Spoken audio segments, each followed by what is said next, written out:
Okay, I'm here with Haris Sultan. Haris Sultan, for those who don't know, is an ex-Muslim and author of the book "The Curse of God: Why I Left Islam."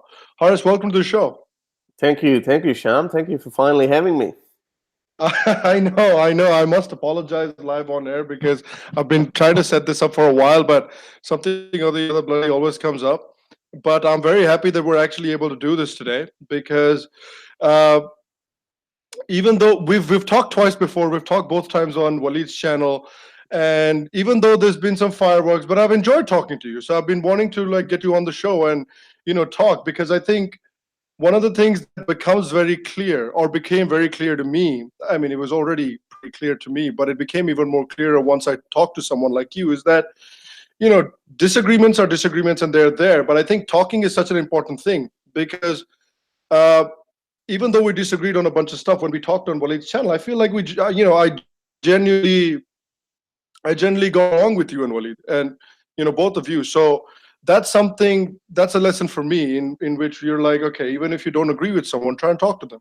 So I'm happy that you're here, and I'm happy to get cracking.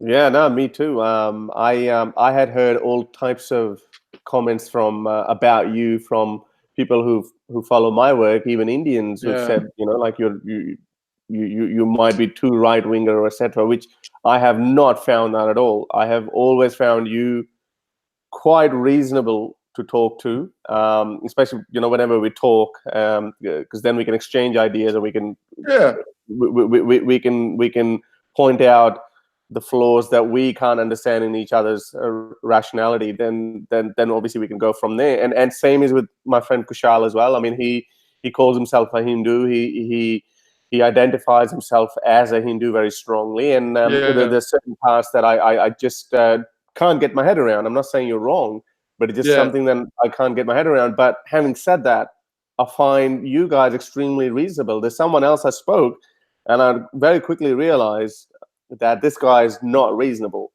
Um, and I think that conversations are important. Last conversation we had, I'm not going to go into it, and people can actually watch it on Mali's channel. I actually changed my thought about it afterwards. My position on Kashmir. I actually softened my view a little bit on Kashmir. I still believe that plebiscite would be the best option long term, but I have softened it to a point that India should be given a chance. Now that India is rising, I mean, forget about what was happening until 90s because it was a closed economy, it wasn't Yeah. market driven. Now India is rising, India is shining, so there is a chance that, and they are investing a lot of money, as you said, into Kashmir. So India should have an opportunity to actually change the plight of local Kashmiris and maybe improve them economically. And if you remember in our first chat, I said the same thing about Muslims, that if the economic conditions are improved, they're likely to be driven away from the religious indoctrination.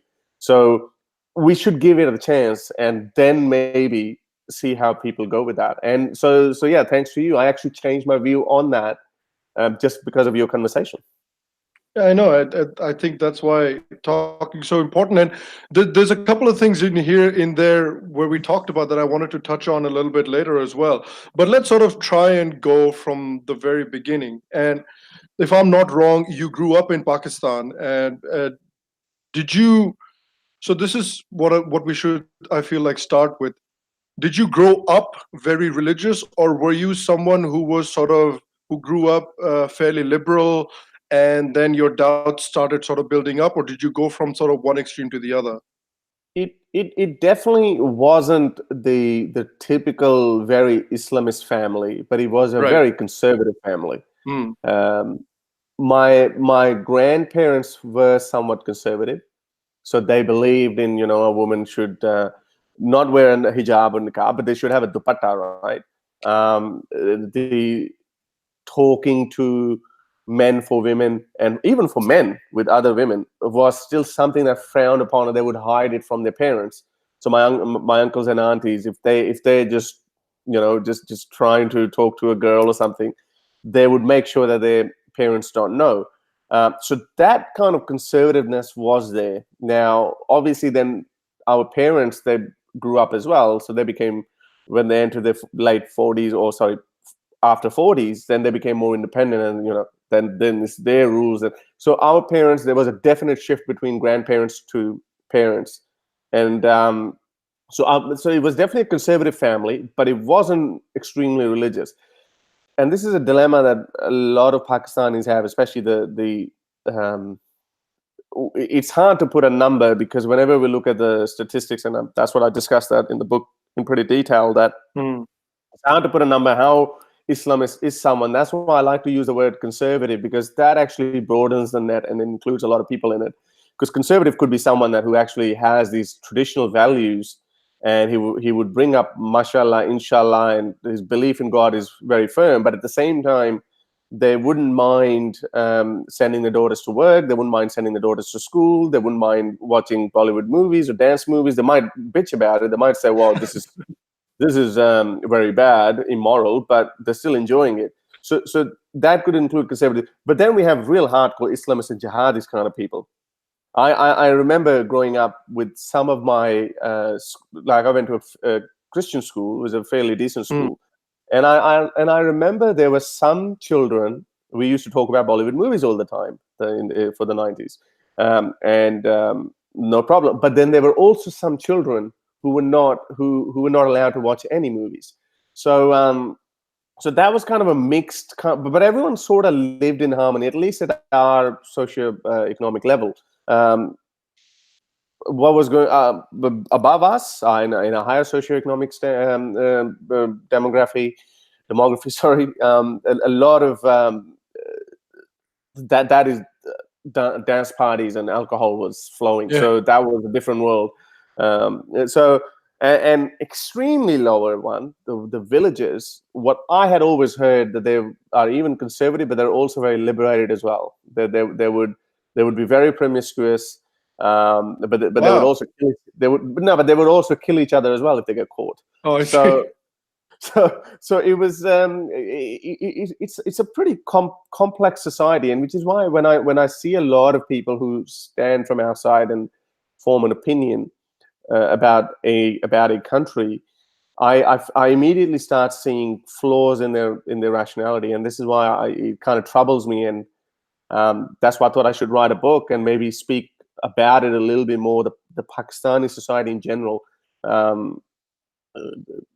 Yeah, so it wasn't a religious society. It was just a conservative family.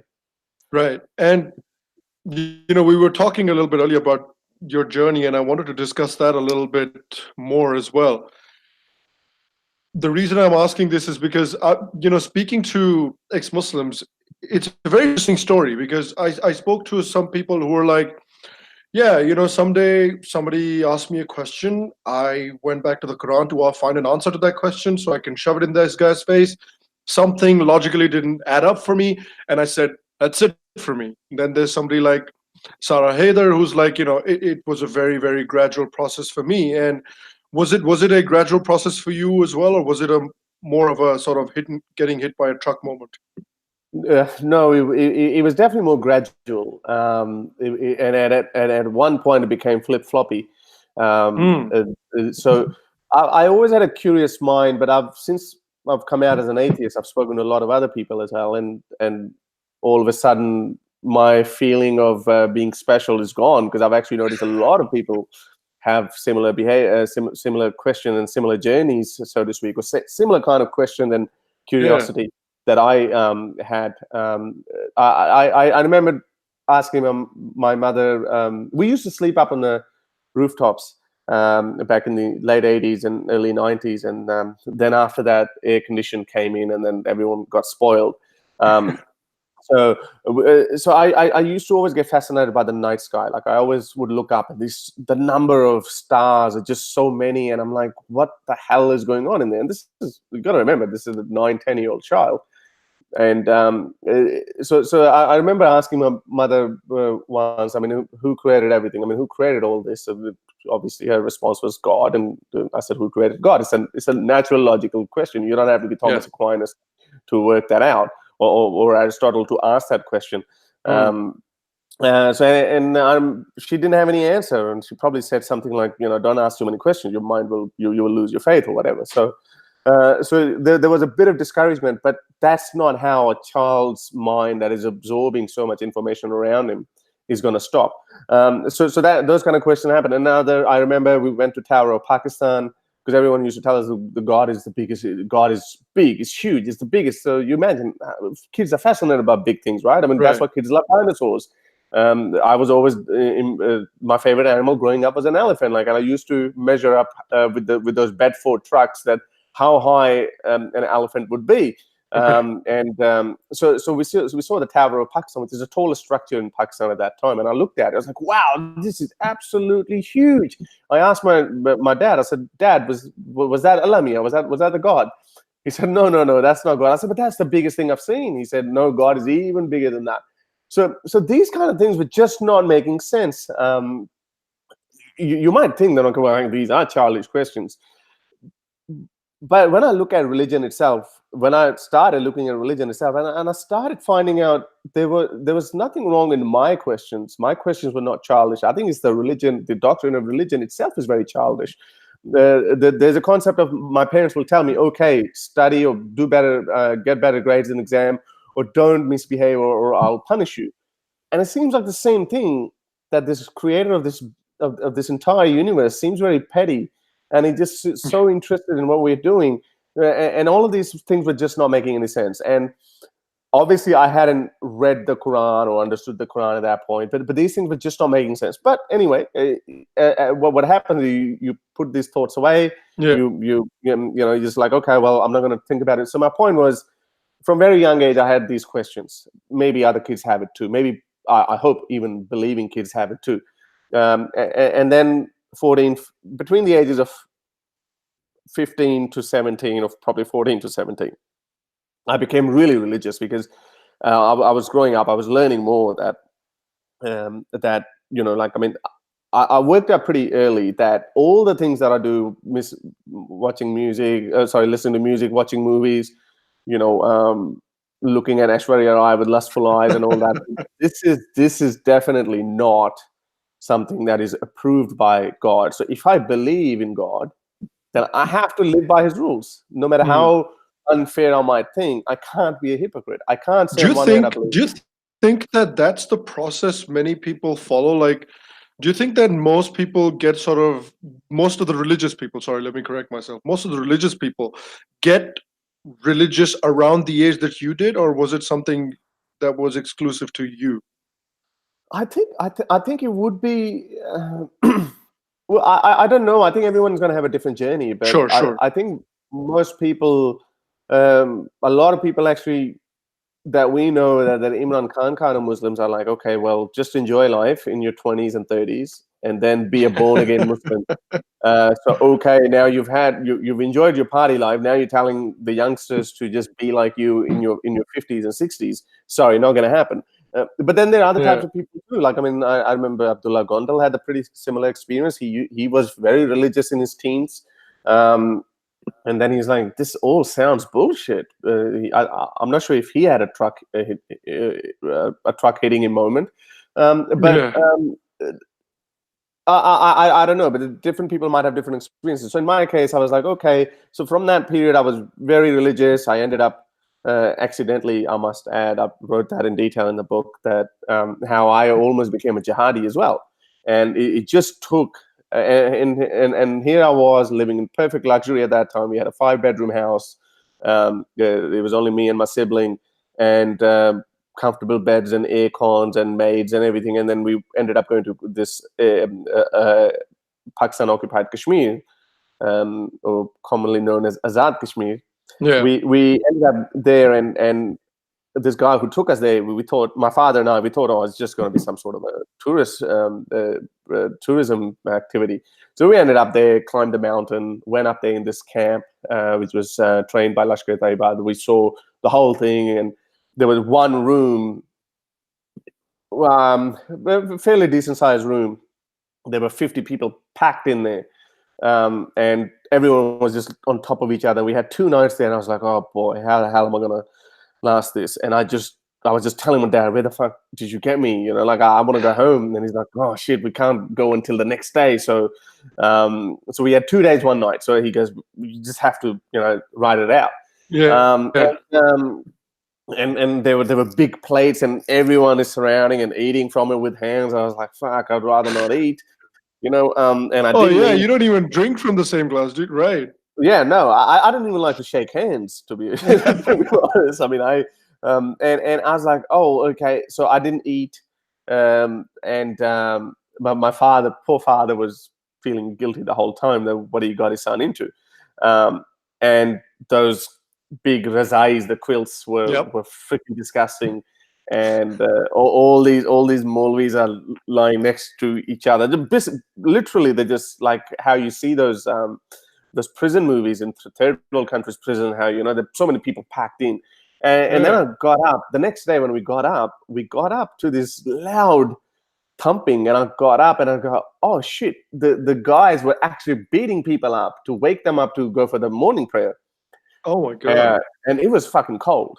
And I was like, oh fuck, I don't want to get out of this. At that point, like, I was just harvest. It was like, fuck, this nightmare's gonna be over soon. Just sleep it out. So I was like, no, I'm not gonna get out. And so I just became as small as I could, because there was big thick quilts, and you know, you couldn't tell. So, and I was probably a 15-year-old boy. I was pretty skinny and small.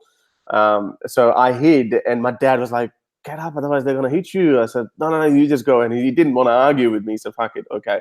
And then he just went to the mosque and prayed, and then he came back. And then after that, so the reason why I'm telling you this story is that I was absolutely repulsed by this whole experience, but how quickly it took me.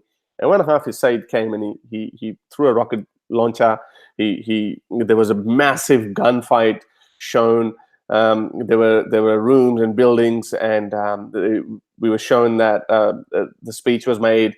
They were shown that, okay, well, some Kashmiri innocents are taken hostage by the Indian army, and the Mujahideens go in and rescue them, and they shoot these mannequins dressed as Indian soldiers. And I was like, whoa, okay. But it was overwhelming. The smell of gunpowder and the noise of gun.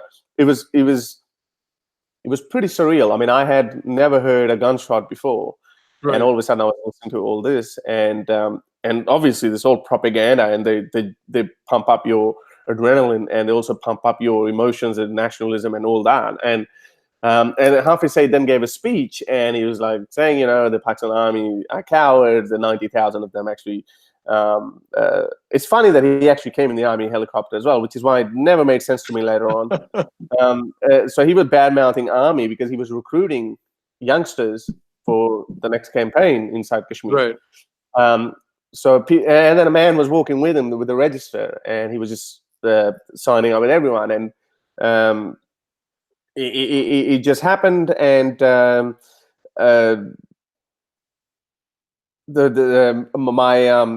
I said, okay, well, I want to join too. And my father was like, no, he won't. And then Hafiz Said looked at us, and we were in the front line, and there were at least 4 buses load of people there. And I'm not saying this 4 buses like a Western bus where you have 50 seats and only 50 people sitting there. We had people on top of the roof as well, and the whole ride was so scary. I remember wanting to jump out. Were you in the bus or on top? No, I was in the bus, but I wanted to be on the top because the roads were so narrow. And I remember the bus is going so far on the edge that you could see a sheer drop, like a 100-foot drop. And you look at it and you go, oh, I don't want to look. It was absolutely scary. And I was telling my dad, and the bus is really crawling. It's not going any far. I remember telling my dad, I want to jump out, I want to walk. And he was like, no. And then I was just like this the whole time. And it was absolutely scary. But so anyway, so my point was that the speech actually had an impact on someone like me who was somewhat raised in luxury and comfortable house. And I was like, yep, I want to go and die for my country and for my Muslim fellow brothers. And that's why I made a video, and I said, it's so easy for a 14, 15-year-old to be converted into a jihadi. Anyway, my father said, no, he's going to go in the army, so fuck you, just back off, and we're going to go home. And then we did go home, and within a day, that all went away. Like I said, fuck it. I started living my normal life. But that was just one little journey. It was only 2 days, 1 night in Kashmir. Right.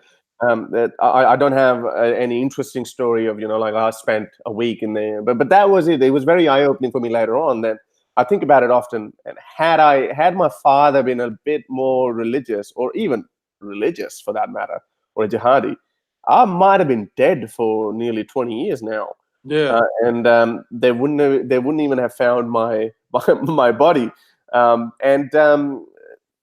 that changed. I kept on studying, and I wasn't officially, realistically studying Islam itself. I was just looking into the philosophical problems with God. And then I moved to Australia. I put everything on hold. I didn't talk about God. I still called myself a Muslim. I just never thought about it. When I came here, I was like, oh, okay. There's a totally different world out here. These people are doing fine. They don't believe in God. Everything is just great. And then I came across Richard Dawkins and all the arguments that I looked into, and I was like, fuck, it's making more sense what he's saying. And all the questions I had, they were being articulatedly, if that's a word, they were very well articulated and responded by Dawkins. And then I read the book. I think before the book, I actually watched the documentary. I think it was called The Root of All Evil or something like that, where you go to Jerusalem and ask all these people. So Richard Dawkins had actually a very profound footprint on my atheism. That's crazy. That's really crazy. What I've always found interesting is because coming from the culture that I come from, one of the things that I notice is that there isn't a fear. I don't have a fear that if I don't do something bad's going to happen to me. There's karma and all that, but there isn't a fear. And speaking to a couple of ex-Muslims, I've realized that a few of them, at least, they had this very strong fear that if I do not abide by the word of Allah, that something bad will happen. And they saw Allah as almost like a something to fear, and that you had to sort of fall in line. And if you don't fall in line, something bad's going to happen. Did you ever feel like you had that kind of fear, or that you had to sort of abide by Islam because you had that fear particularly? Oh yeah, I was actually, when I was making my coffee, and I was thinking about this, and then because I was talking to Spartacus yesterday about how Christianity and where the other religion actually changed their path, and probably it weakened them to some extent. Like the control over the subjects is not as authoritarian as Islam's, but Islam's biggest strength is probably turning out to be his biggest weakness. How Christians, I'm not going to talk about Hinduism because I just don't know enough, and more I try to understand, more I get lost in understanding it. But Christianity have been there. It's been inbred in every Christian believer that God is love, Jesus is love. Present the other cheek. There is obviously still a very strong concept of hell. So don't get me wrong. I mean, that doctrine hasn't gone away either. But it's not. I mean, the focus, the words matter. When people use words, they matter. They have an imprint on your psyche. And a lot of people still struggle with the word that are we going to go to hell? I mean, even though they become atheists, it's just like, oh, I just don't want to be tortured for eternity. It's like, okay, but it's very hard for a lot of people to shake it off. And I went through that period just for a little bit when I was questioning, when I was becoming almost convinced atheist. But in our society, especially in subcontinent Muslims, you might have heard the saying, "Khuda se daro," be afraid of God. And that was another thing that I just couldn't understand. I mean, he's meant to be loving us. He's meant to be protecting us. Why the fuck should we fear him? I mean, you don't fear someone you love or someone you care about. You fear a ferocious animal, right? Or you fear a horrible human being. You don't fear someone. You would never fear your mother. You would be more afraid of hurting her, and than you would be afraid of any physical violence towards you. Even though in our cultures we do beat up our kids as well, but I think that's and my mother used to. Well, that's because they need it. That's because Yeah, they need it. yeah. Well, I don't know. I think that's changed as well. I mean, I think it's a sheer. I think it's a sheer accident that how many of us get beaten by our kids and we don't grow up hating them. Because in the Yeah. Western society, notice how a lot of kids are actually on not on speaking terms with their parents, especially their dads, because they were beaten up by them. And I think there's a Do you little bit of think a it's trick. because do you think it's because in the West, when somebody strikes their child, they treat it as this huge deal, like this massive life-changing event that, oh my God, you struck him or you struck her. In India, it's just like, yeah, in whatever subcontinent, it's just like, yeah, talak diya, khatam. Yeah. Next day your mom's just like, beta aao khana khao and all that. Yeah, yeah, and I think there's a trick in that as well. My dad never hit me or any of us. Our dad never hit us, and he never really kind of raised his voice either.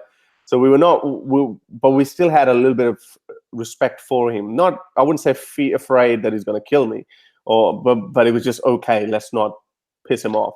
That's But with yeah. mother, but our mother used to hit us. But that beating was also very methodical. Now that I think about it, it wasn't someone like if you get in a fight and you throw closed fists and Yeah. you're smashing things into your head. It was a very methodical disciplinary action. She would turn her sandal and she would hit the top part of the sandal on our butt. So she wouldn't hit the bottom part because she would know that the clothes will get dirty. Oh wow, that's smart. Yeah, but she would hit it on your bum and you're like, ooh, it would sting a little bit like a slap, but that's it. But anyway, the conversation is going somewhere else. So, but with God, why are we being afraid of it? So that fear factor was there for a very long time. That okay, what if I'm wrong? What if this is it? What if Allah is the real God and this is the real deal? I'm going to burn in hell for eternity. So when you think about I remember when I first time had sex, I was thinking, oh shit. Yeah. This is it. This is a point of no return. There's no going back now, man. Yeah, Yeah. once you go inside, There's no going back. there's no going back. You're done. You're gonna spend some time in hell. But at that point, being a teenager, I said, "Fuck it, it's worth taking this." At that point, I was almost convinced. I remember having talks with God, like, "Okay, God, just give me a sign. Just make me scratch. Give me an itch over my left shoulder or something."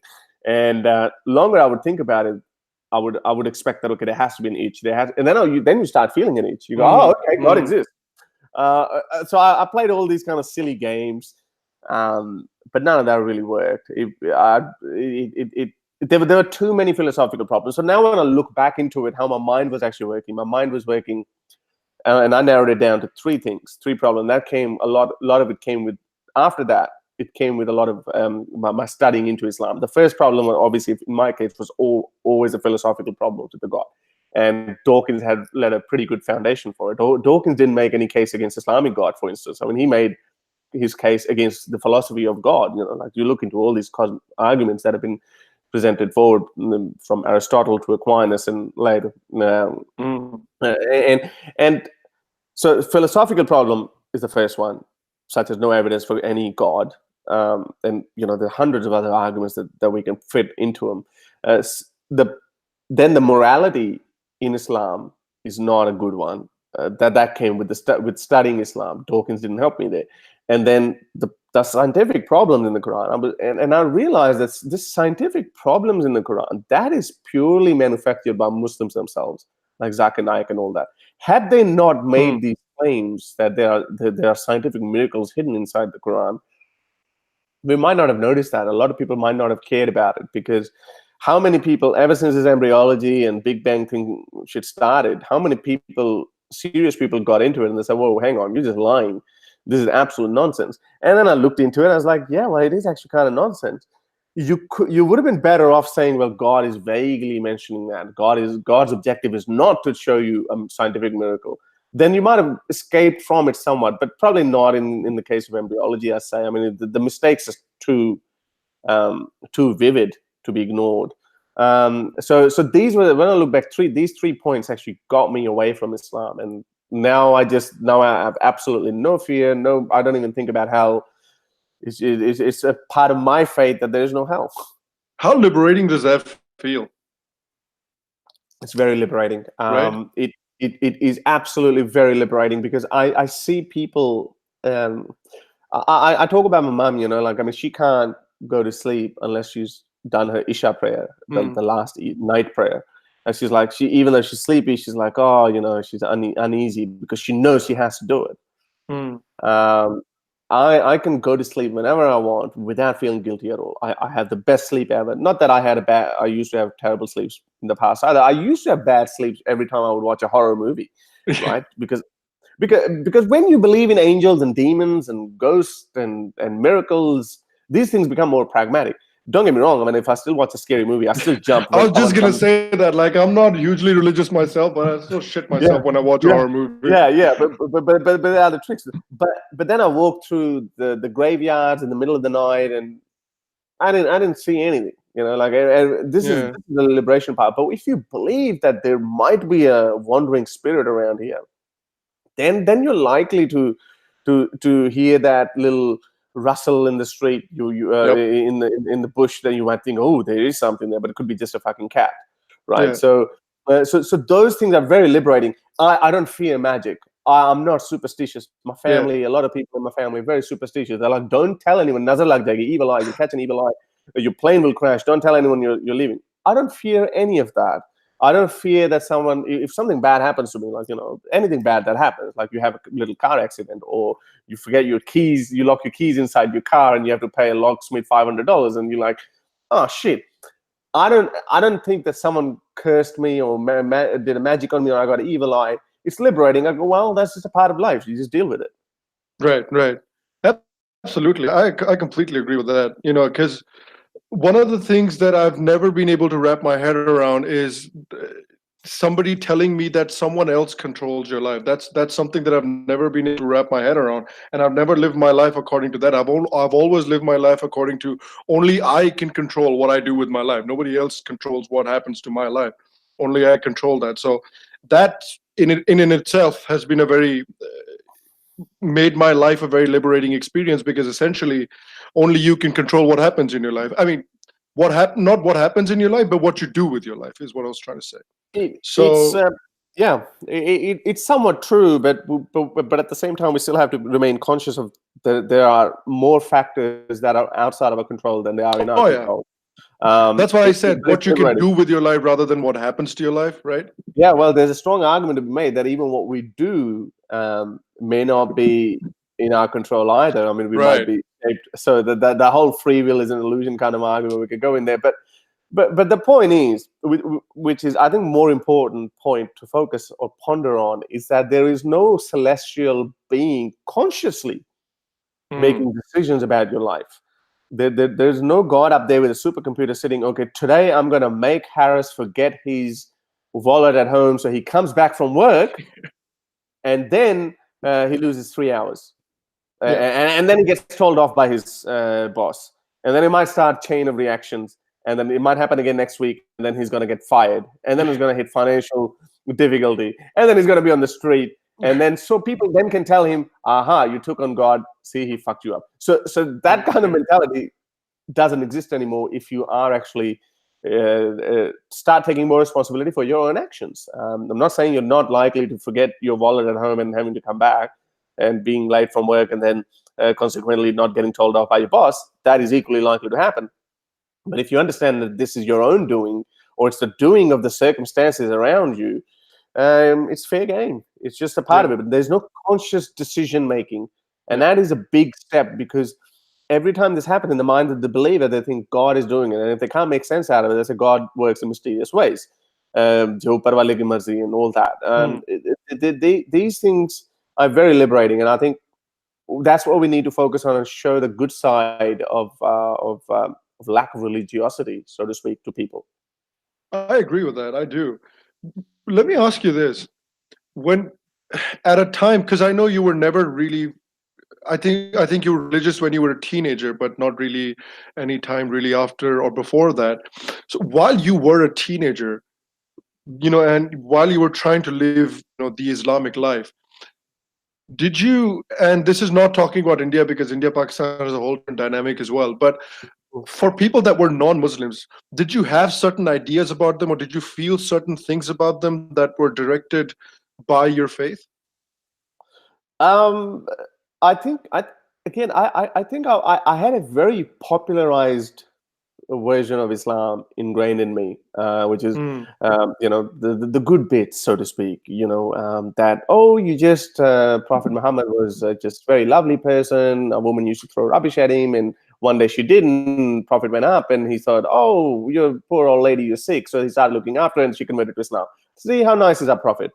We didn't learn about any of beheadings and all the poets that were ordered to be killed by Muhammad and all that. yeah. So not all of that was not known. Yeah, you can blame my ignorance on that, but I understand most Muslims are like that, because Sure. every Muslim that I know in my structure, people I went to school with, my family, distant relatives, etc., none of them were educated on any of that. They were just educated on these bullshit stories. By the way, this story is absolutely false. There's Oh no wow, I didn't know evidence of that. that. There's no evidence of that in any authentic hadith book. It's just totally fabricated much later. And but Islam to me was praying 5 times a day, being good to your neighbor, don't take any bribe, don't give any bribe, and so good bits. So Right. you tend not to have any problem with that. You can, okay, that's fine.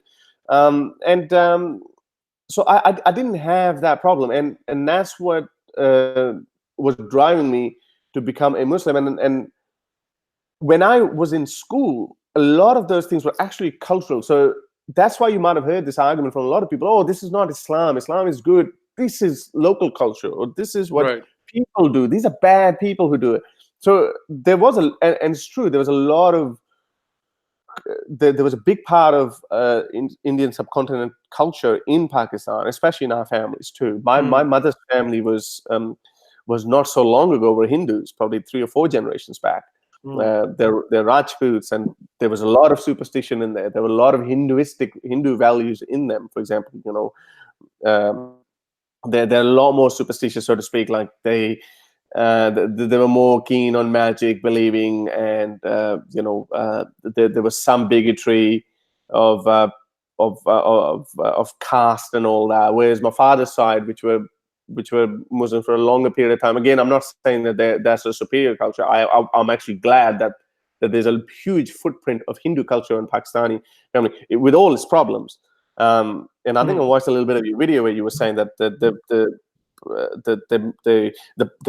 the Muslims of India are becoming more and more Arabized rather than Indianized. I don't know what exactly words you used, but that was the whole point. Yeah. So we had this cultural problem where I went to a Christian school, and every class I went to, there were 3 or 4 Christians, but they were always darker in color. There was always, and we had this word for them, that these are chudas. Like chudas is Mm. like a disgusting word, given that these are untouchables or something.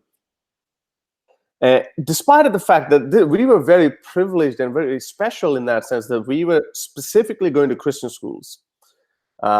Most of the other kids who are going to other schools, they're not Christians, because there's a very small minority of Christians, and but they're not even exposed to that much of Christianity that as we are. We just happen to be like, okay, but we were never really friends with them. There was always a little bit of segregation in there, and after a certain time, this bias does build up in your mind and your psyche a little bit. And I had the problem. We had our maids were Christian.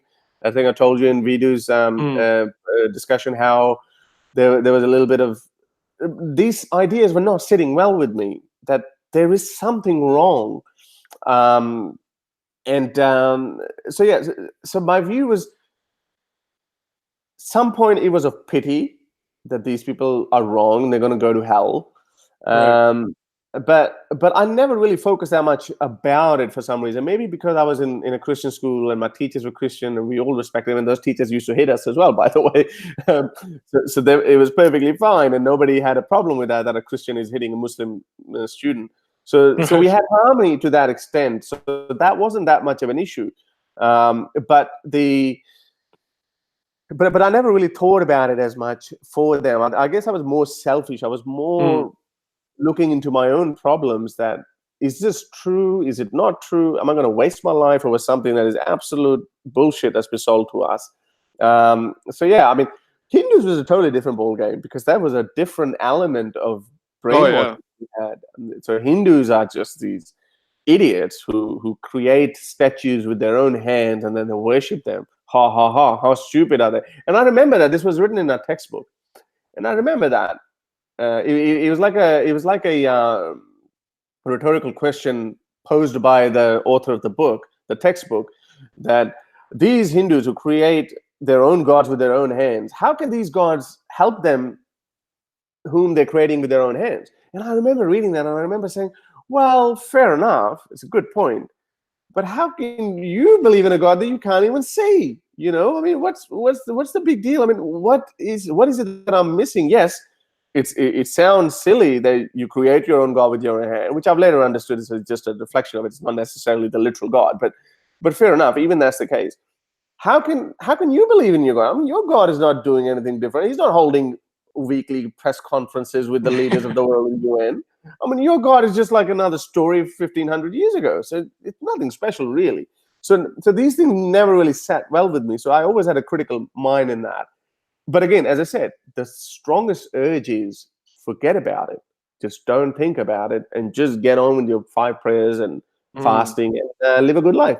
That's it. And that's what I did for a very long time. Yeah, that's incredible. Okay, let's talk a little bit about your book. It's called "The Curse of God: How I Left Islam." What was your primary motivation behind the book, behind like writing out a book? Well, I first started writing it in 2012, I believe, and Mm. and I'm lucky I didn't write it then because I had predicted at that point that Imran Khan is going to be the next prime minister. He didn't become Wow. prime minister, but no, but that was for 2013 elections.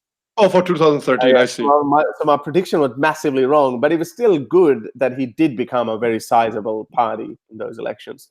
And I made a lot of predictions, which this was the only prediction. But I was discussing a Mm. lot of things. So the some references in the book are actually nearly 6 years old. So Mm.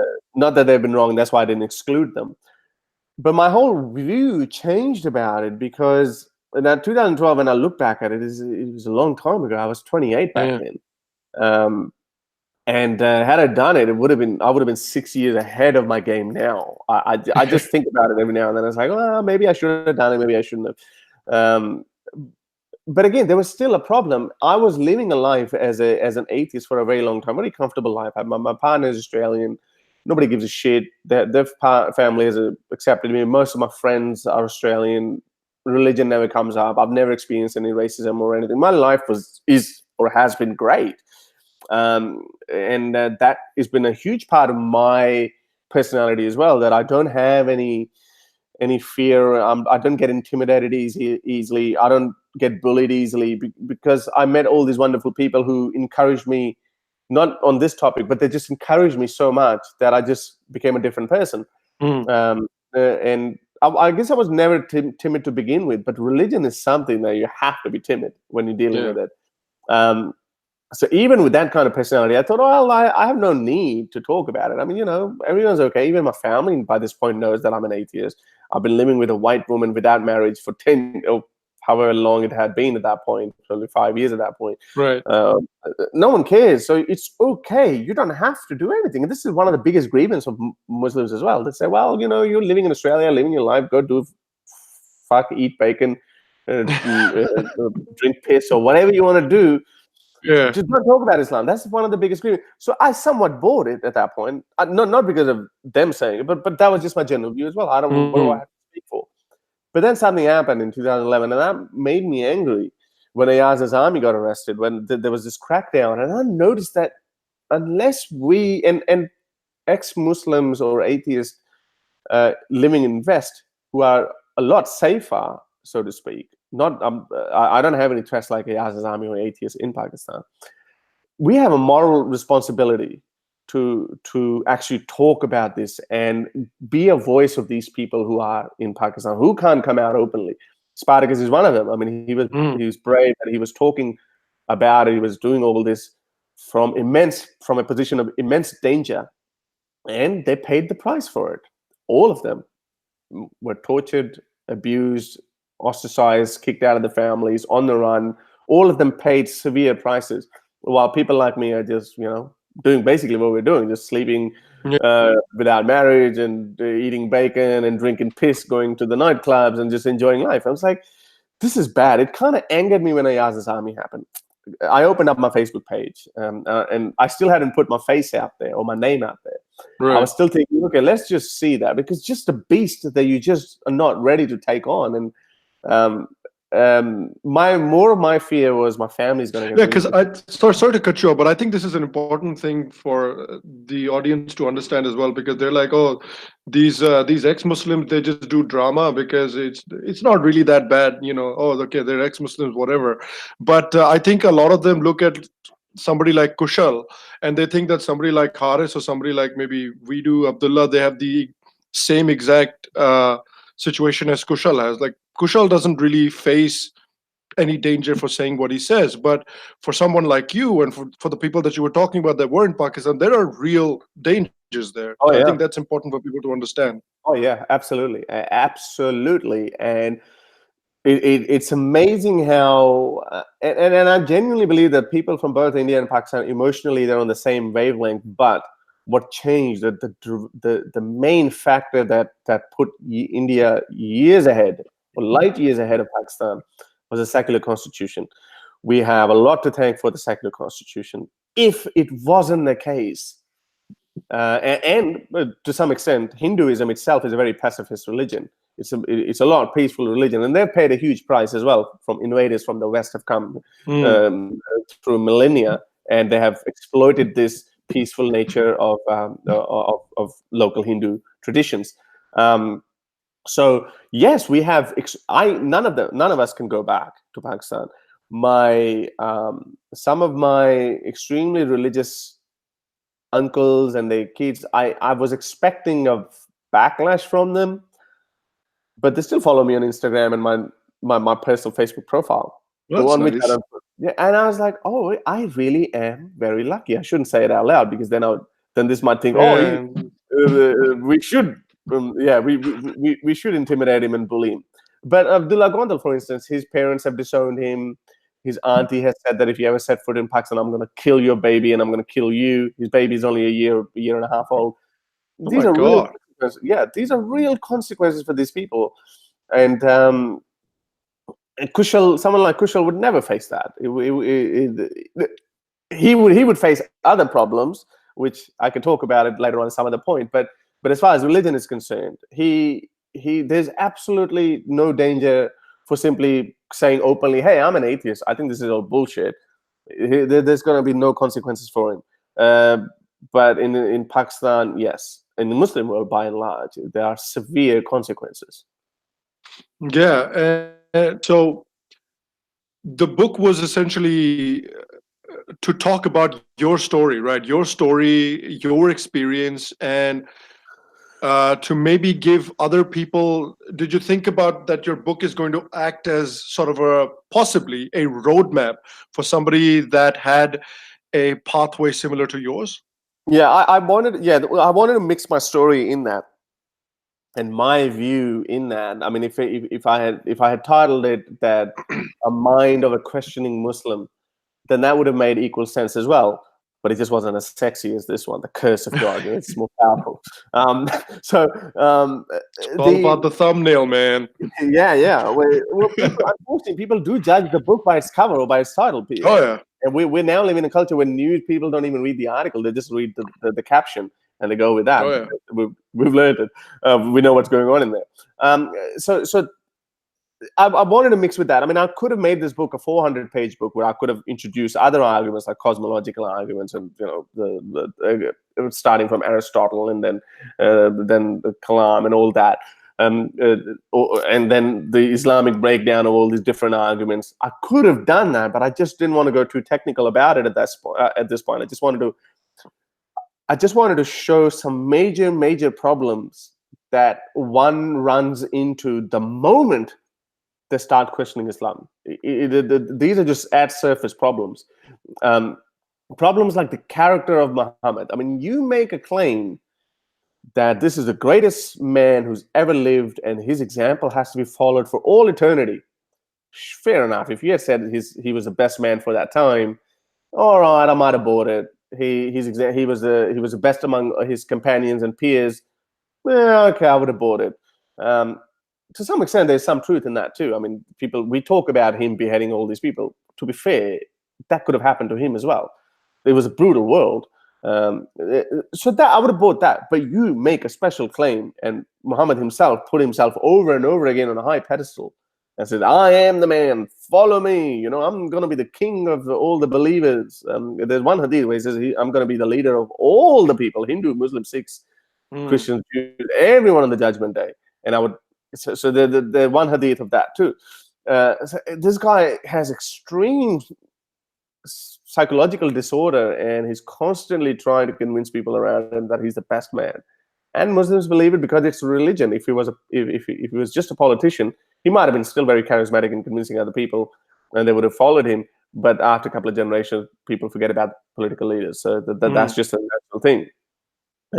So I wanted to write more so the surface problems of Islam and incorporate that with my journey. So people who read that, they go, okay, and it's a very easy to read book too. I mean, there are no big scientific terms thrown around, and I didn't want to be pretentious and just throw in, because your editors can actually throw in those words as well. There was one editor who was reading, and it's like, shit, it was written in such language, even I could not understand what it was. And I said, fuck, I mean, what if someone asked me what is this?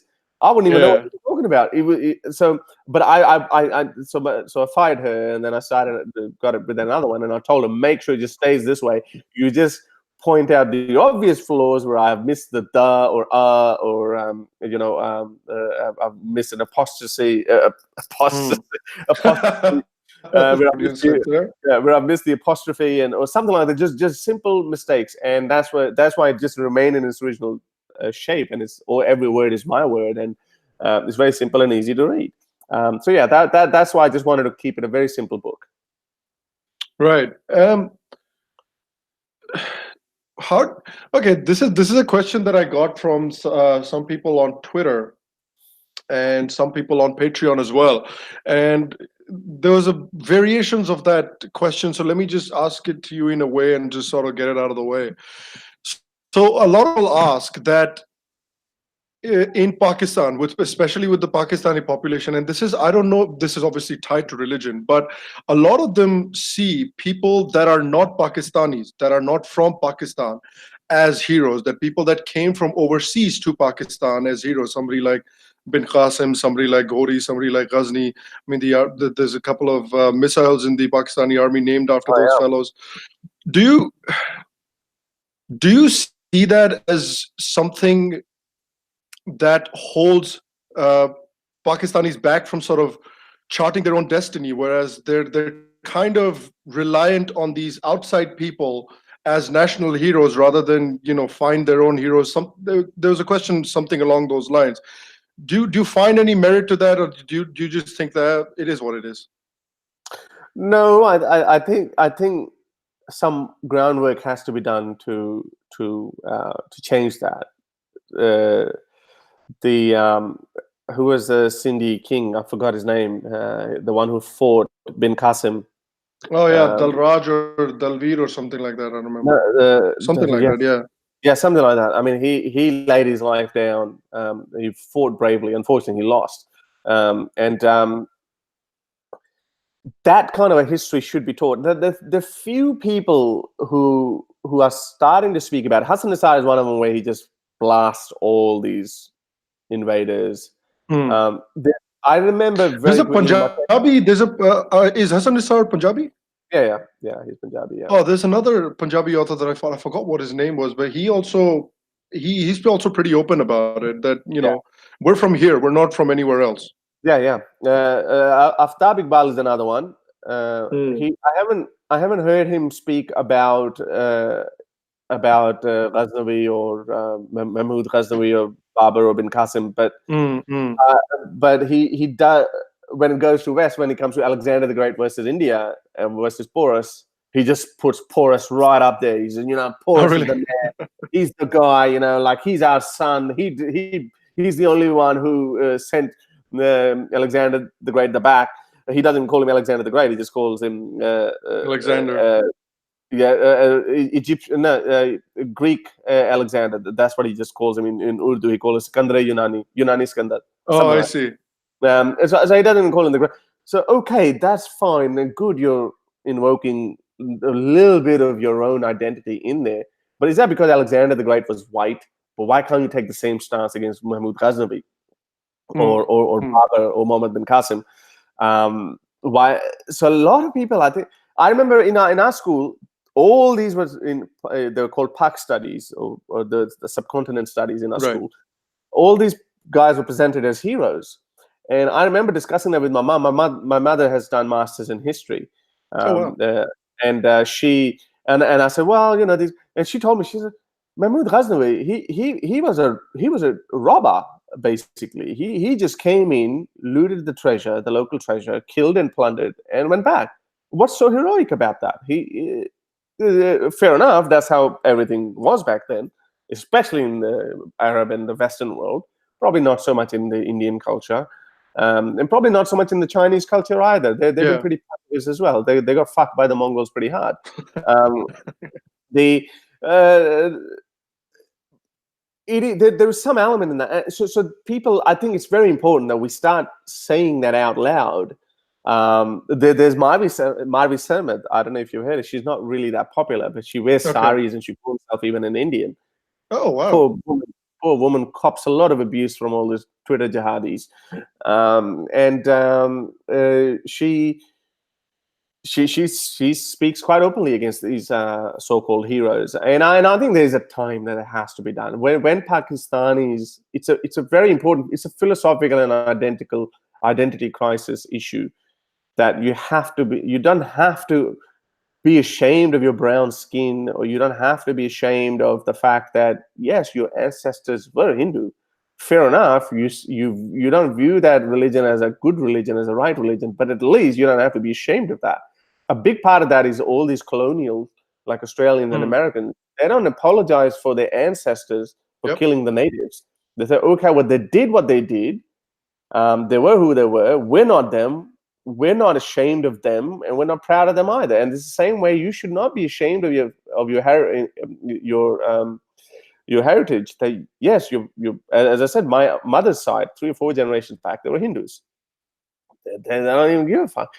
But our father's side, whenever they used to have fights, they used to say, "Oh, these guys," because as I said, like there's some elements are very Hindu influenced, and our father's side, who've been Muslims for a lot longer than 8 or 9 generations, they say, "Oh, we don't have these beliefs in magic and all that. This is all comes from these Hindus because they're freshly converted." So there was a little bit of embarrassment in there that, oh yeah, we were a little. So they shouldn't be ashamed of that. But there is another part as well where they say, well, we were Rajput. Rajputs are so high up in the caste system. Oh, yeah. They're like, yeah, we were Rajput. We were the warriors. No, and the Rajput isn't even just about the caste system. It's the fact that, we were the sword. We were the fighters. While people sat in their houses and theorized, we went and fought on the battlefields. Yeah. Rajputs are just next to Brahmins, right? They're just the next level. So there was an element of pride in there too. But then, it's all messed up because it is a foreign religion, unfortunately. It is an Arabian religion. This is why. And Iranians have the same problem.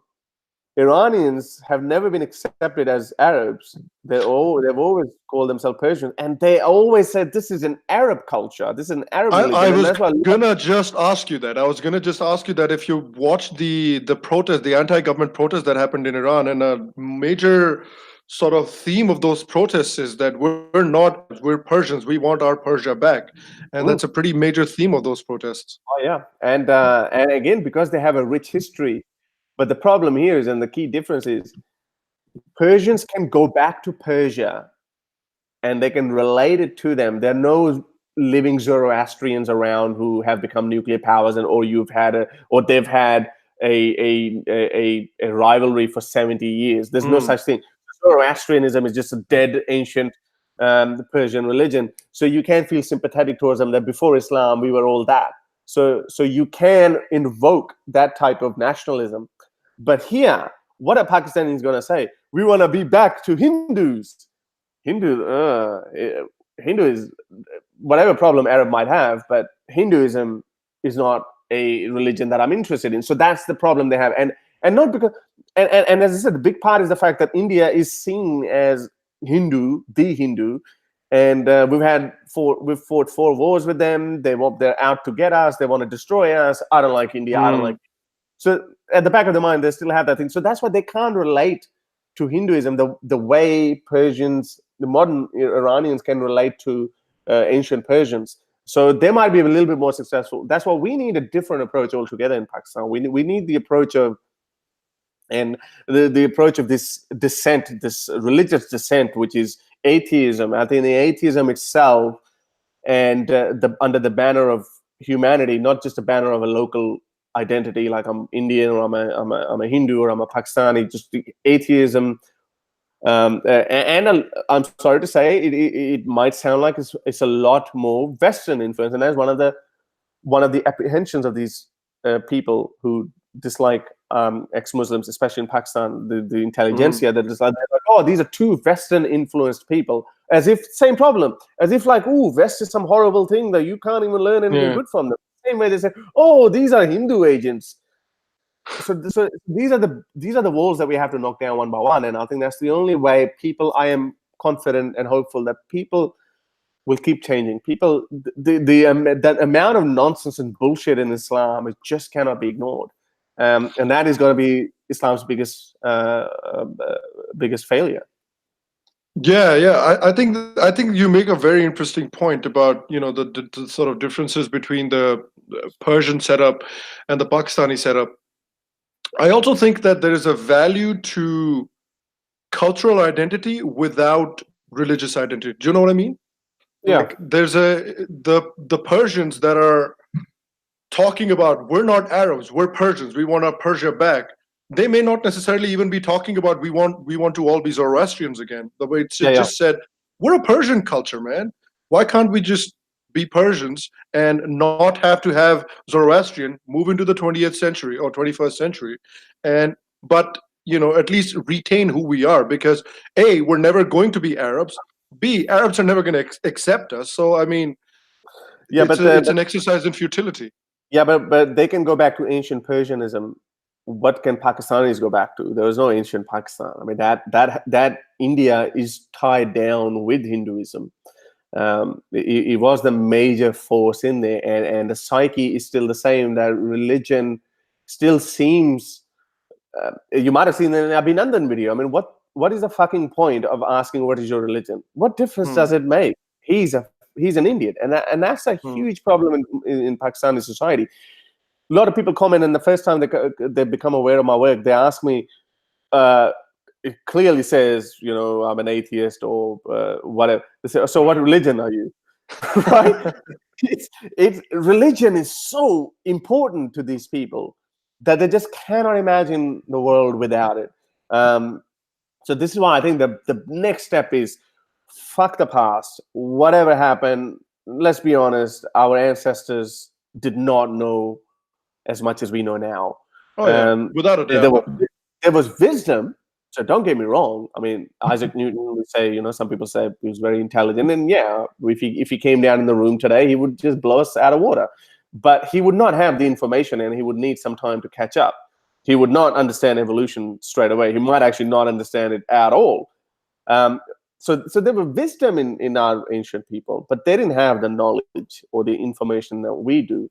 So based on our information, we can devise a future. We can plan a future, and that's why I say. I think that's a good way to put it.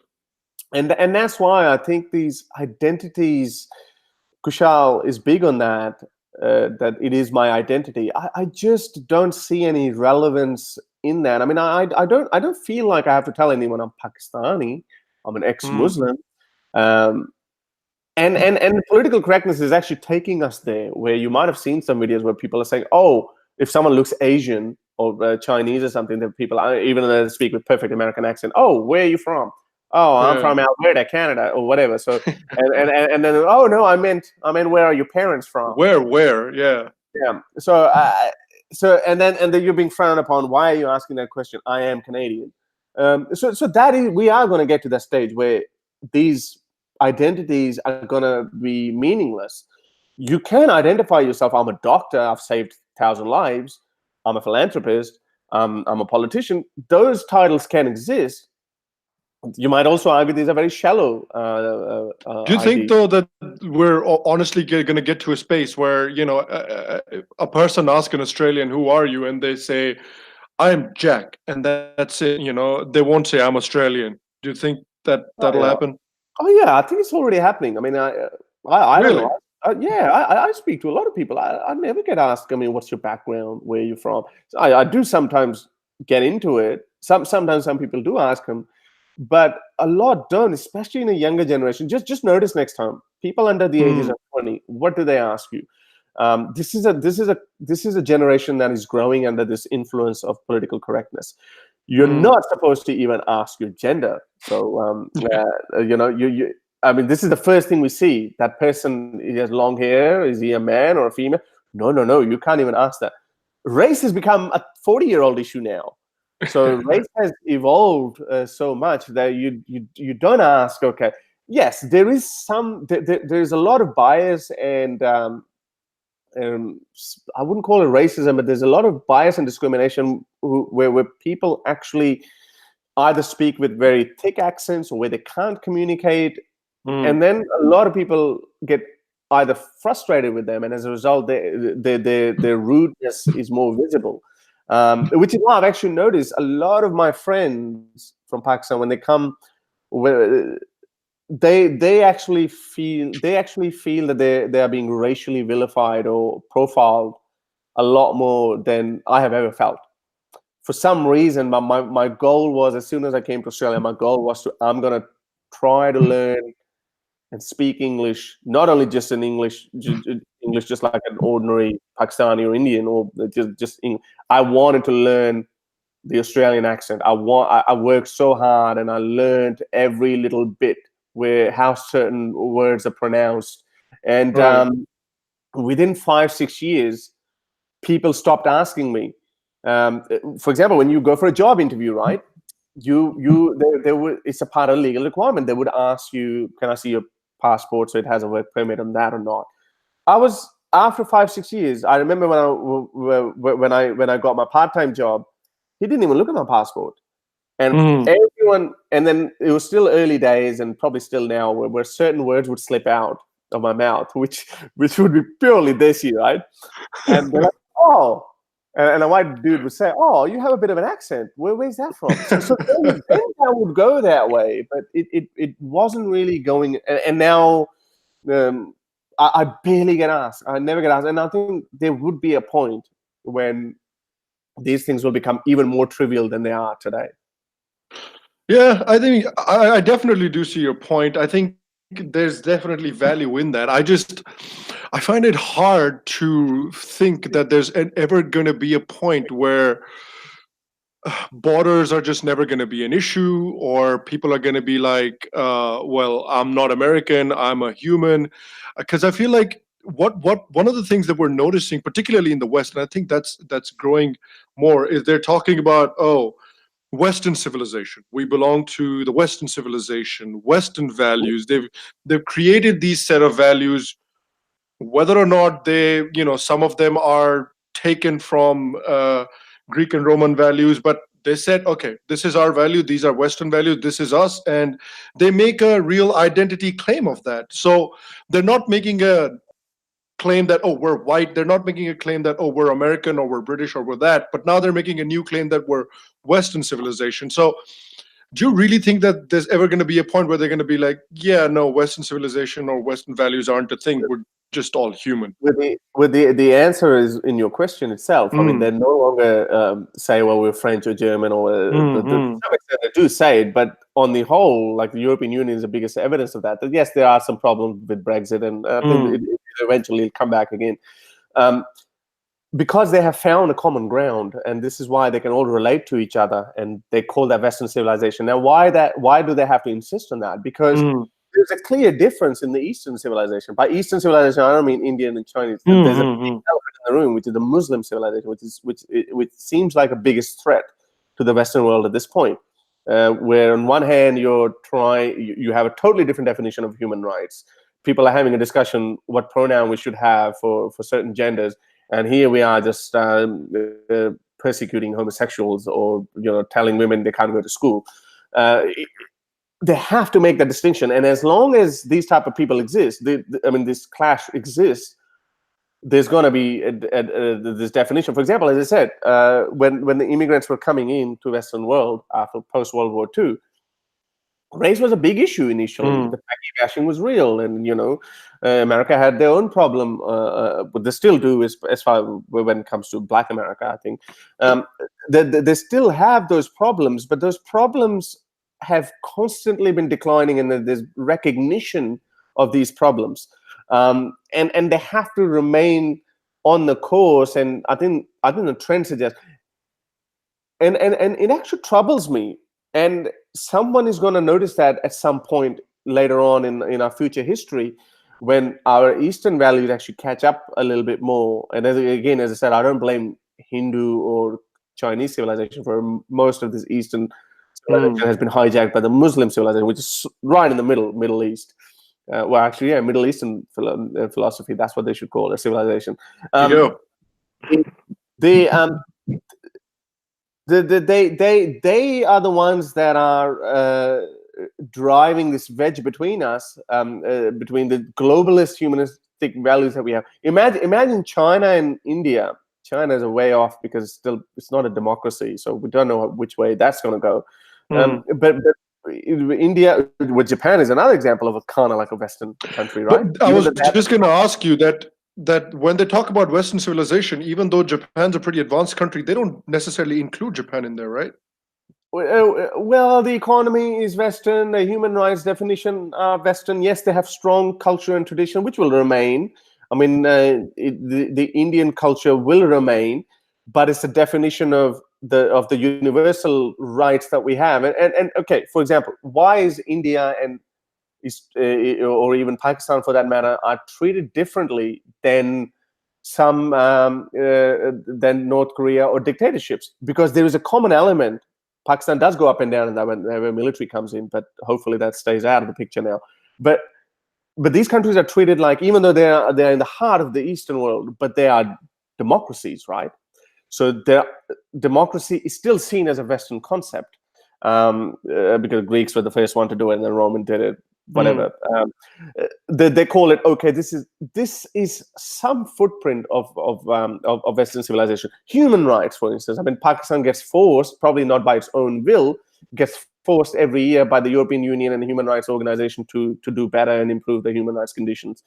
And those human rights are unfortunately defined by the Westerners, even they might not be true. The first secular principle was written by Cyrus the Great in the Cylinder of Cyrus. He was a Persian, right? I mean, why are they claiming secularism as you could argue that, okay, well, Indians were always welcoming, the ancient Indians were always welcoming to other cultures, and it's evident, quite evident. So they were probably secular in nature as well. They might not have called it secular, or they might not have put it on some sort of a cylinder. Yeah. But Cyrus the Great did it.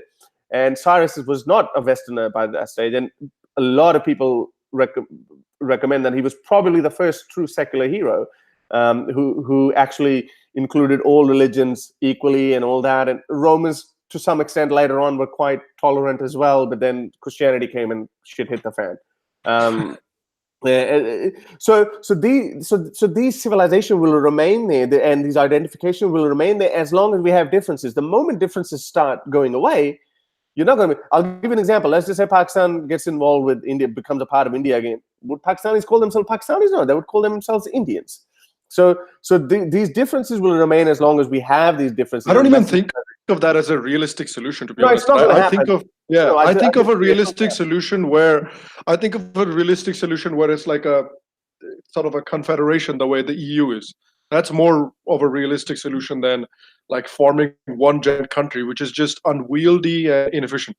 I remember a quote from Jinnah's book. No, he didn't write it; it was his biography. He said that after the initial upheaval, we will end up becoming, he said that in 46 or 47, that after the initial upheaval, we are more likely to become like Canada and US. So he was also predicting that at some point, but he didn't realize what a cesspool of just bullshit this region is going to turn into because of that. Again, he was a human. He got certain things wrong. He was quite brilliant, but he still fucked it up. And we're just left with it, and we have to deal with it. Yeah. So I think just quickly to your point, when you were saying about Japan sort of having a modern economy, having modern values, modern culture, modern definitions of human rights. Yeah. But at the same time, retaining that Japanese culture, which is their very rich old Japanese culture. And they don't necessarily see that as abrasive to each other. They don't necessarily see those two things as mutually exclusive.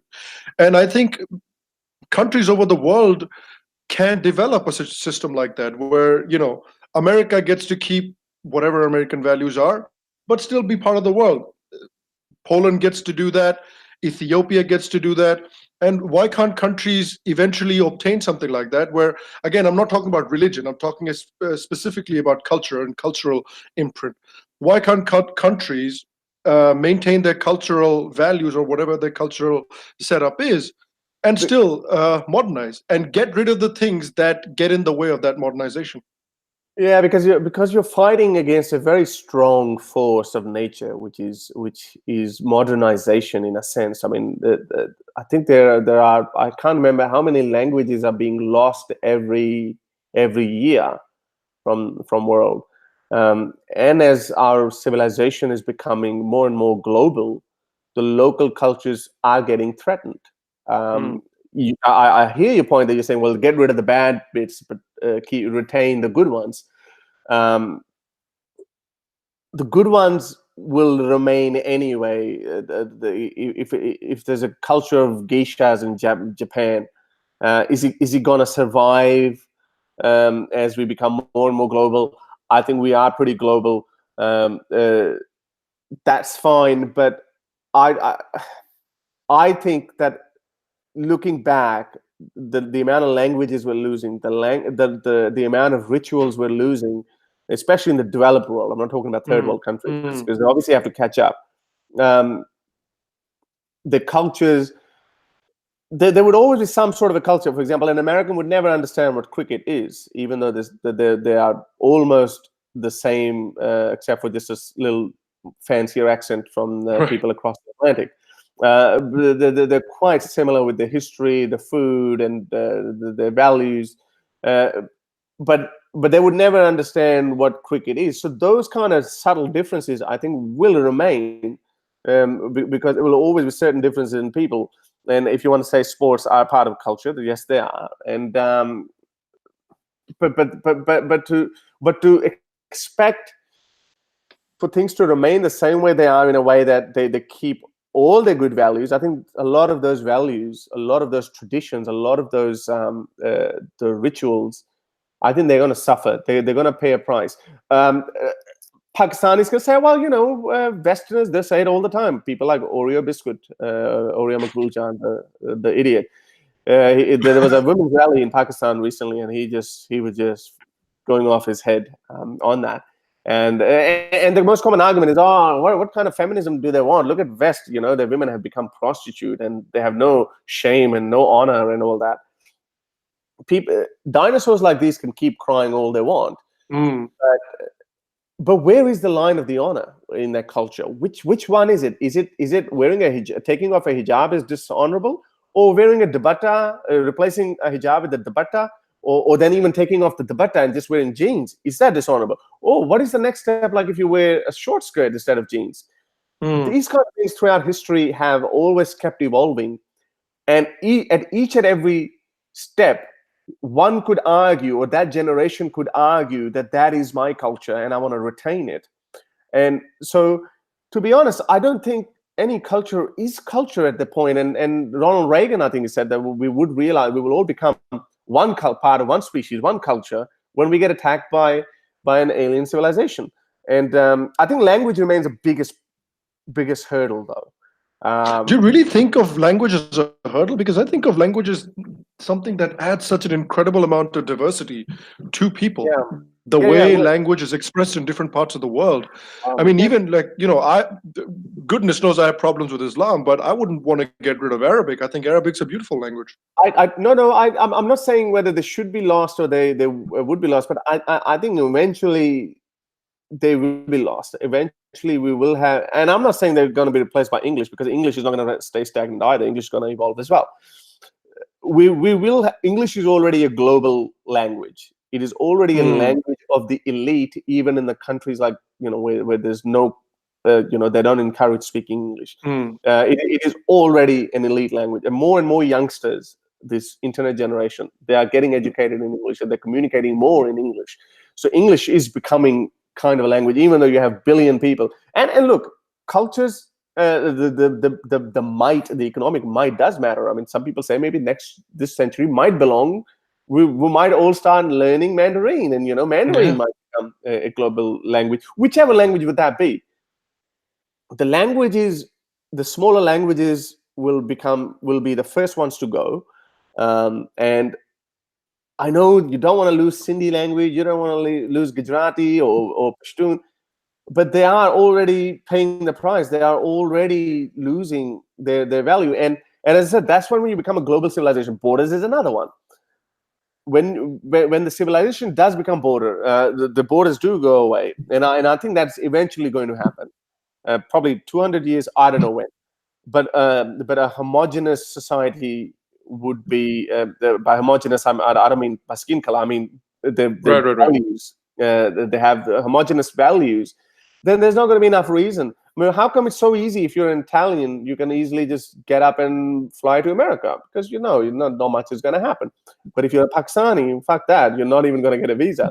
Because of the key difference in the values. If Pakistan was just like any other normal country, the values were similar, they would have been fine. Yes, economy would have been an issue still, but economy is also likely to. The global economy is improving every decade or so. I mean, what we're earning, what we can earn, when our purchasing power parity, what it was 100 years ago, is just like 100 times better. So that is always improving, and I have a feeling, as we become more and more global as a civilization, a lot of languages are going to go, a lot of cultures, traditions, and hence consequently the identity is going to change as well. That's pretty idealistic. I really do hope it turns out. I would hate to lose some of those languages, though. But we'll see how that turns out. All right, you might not be around. I probably won't be around, but who knows, man? Who knows what happens in the next 50 years?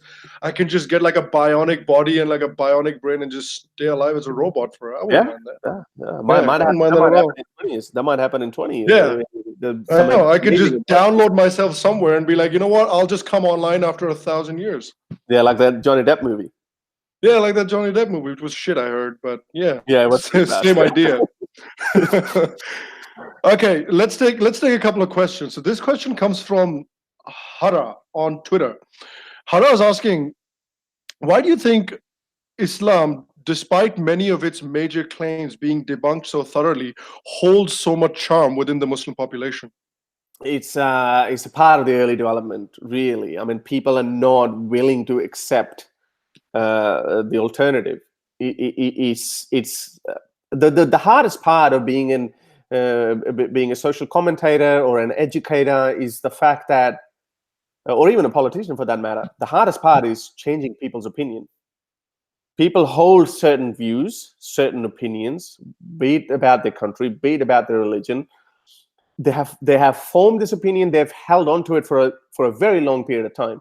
Most of them opinions form from a very early age, and it's almost impossible it's a very difficult task to change that opinion. So they react. They react to it. They want to hold on to their feelings, their beliefs and opinions, and they want to look the other way. I know more Muslims who say, I'm not going to talk to you about religion, than Muslims who actually say, that, okay, I'm changing my view, or I'm looking into it, or I'm not, or arguing with me for or against it. I know more people who just say we're not going to talk about it because in their minds they think that their opinion is going to be changed by my words, and it's something inconceivable for them. And it's again going back to that ID thing where people are very sensitive about their IDs, that they don't want to lose it. And to me, people like me, I just say, well, what the fuck? It's just another title. Just throw it away. So I think that's the main reason why people find a charm in the religion. But even though it's all superficial and they're not willing to accept, it's the same reason. I mean, I've been arguing with the whole Michael Jackson scenario right now. There's a camp that is saying, well, it's all bullshit. The other camp is saying, it's not bullshit. I'm on the part that he definitely had some issues, but I think he might not have molested, or he might have, I mean, he was not an idiot, so to speak. I mean, he would have known that holding a hand of a child is inappropriate, or at least it's going to attract some attention that is not going to be good for your career or your life. Or sleeping with them is not a good idea by any stretch of imagination. But did he actually molest someone? I believe in a system that we have to have firm evidence to convict someone. He definitely had issues. So I'm like that.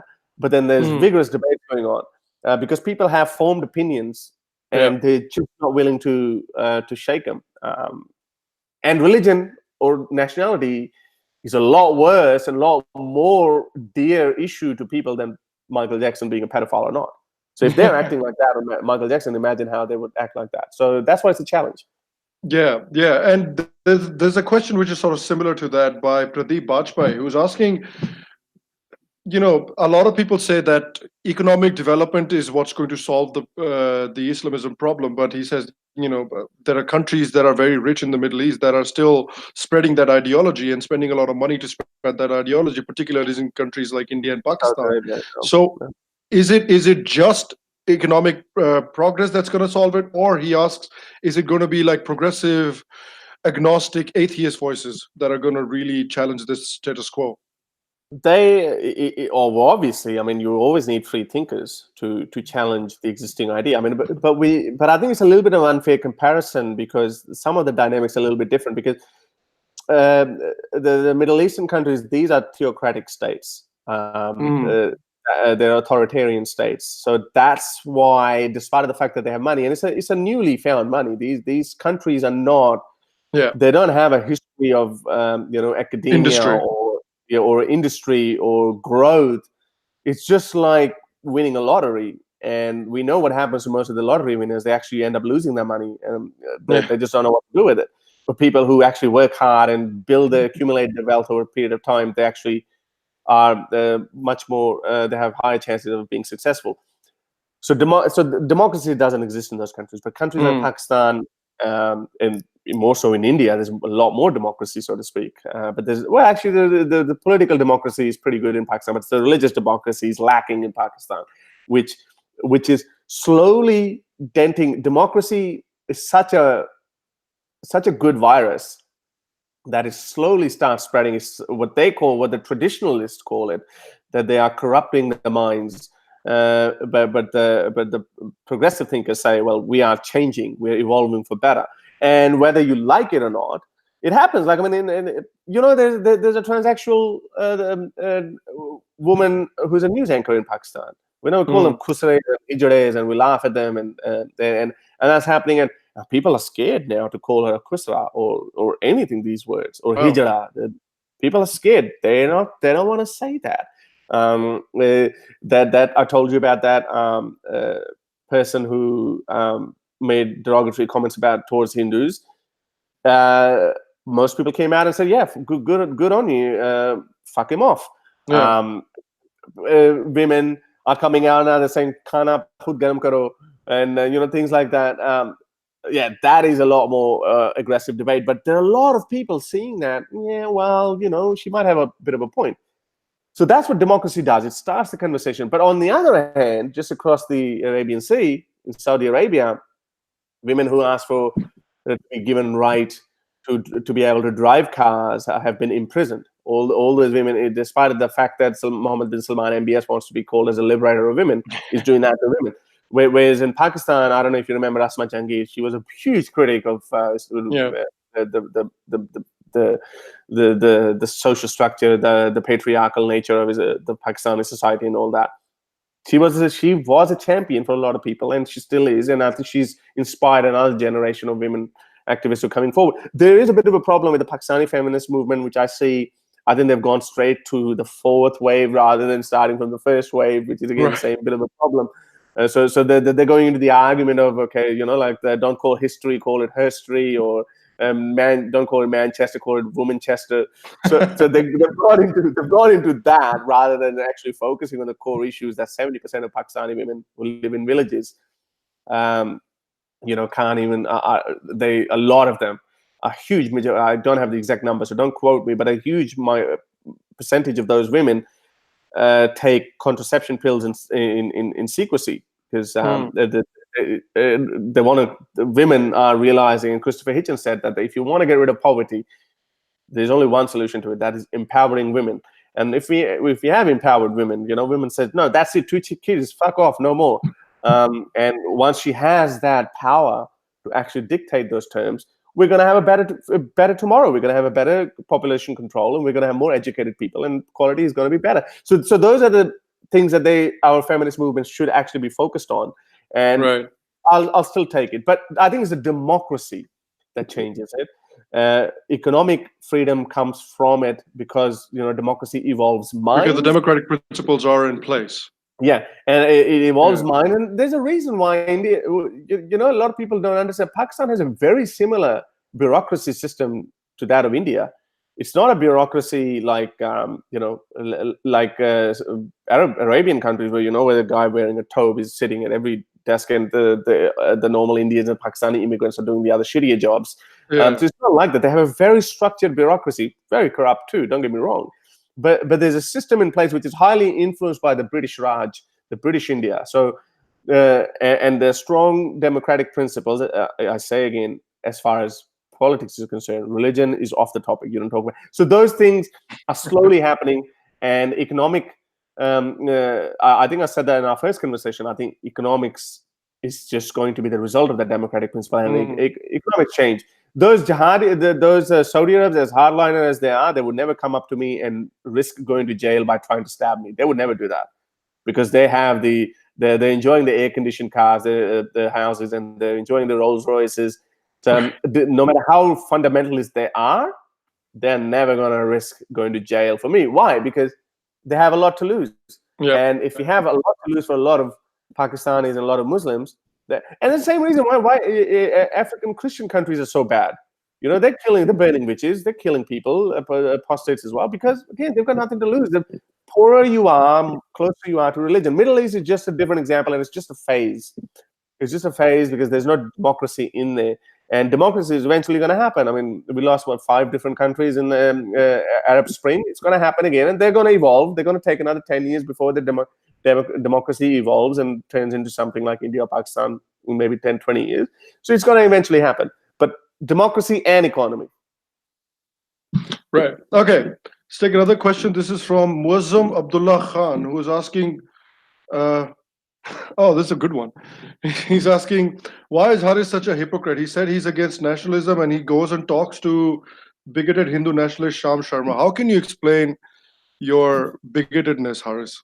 Well, a lot of. I was actually thinking maybe he might be an Indian Muslim that he's going to say instead of bigoted Hindu. I was going to say he's a nationalist, and he supports a very pro-Pakistani view, because that's what I get accused too. That really? Yeah. That I'm a pro-Pakistani, so I'm a secretly. I could be jihadi in disguise. ISI agent. Yeah, I could be jihadi. Some people say no, but he's a hypocrite because. Look, you can't please everyone. To answer his question, I believe in talking and communication.